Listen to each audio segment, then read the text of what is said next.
So I suppose now that more than ever, it's really important that everyone becomes educated on waste production in Ireland, especially, you know, as we're approaching those EU targets for 2030, which is, if correct me if I'm wrong, it's 55% recycling package to be by 2030. So do you want to tell us a bit about Repak's plastic strategy for 2030 in terms of those goals?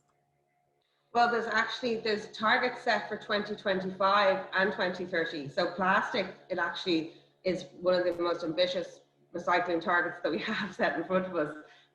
All the other targets that are set across, you know, glass, aluminium, cardboard and paper, you know, we have achieved and surpassed all of them, including plastic. But as you said there, plastic, the new targets set for plastic by 2025 and 2030 are the most ambitious targets.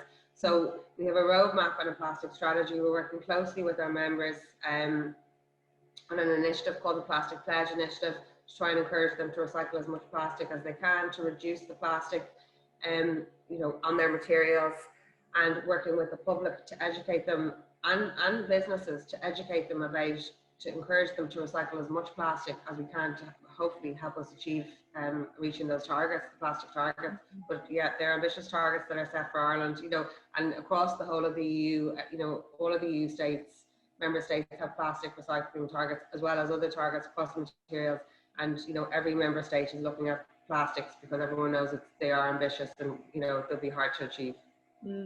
So I suppose looking at Irish companies and larger corporations, where do you think that they're doing well and what do you think they can improve upon for reaching those targets?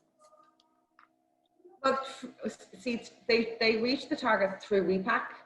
So if they're members of Repak, so Irish companies and Irish businesses, by being a member of Repak, we ensure that they reach, that Ireland reaches its packaging recycling targets, if that makes sense. So, you know, they're fulfilling their legal obligation and their corporate social responsibility by being members of Repak, and through Repak, we ensure that they reach the targets that are set for their packaging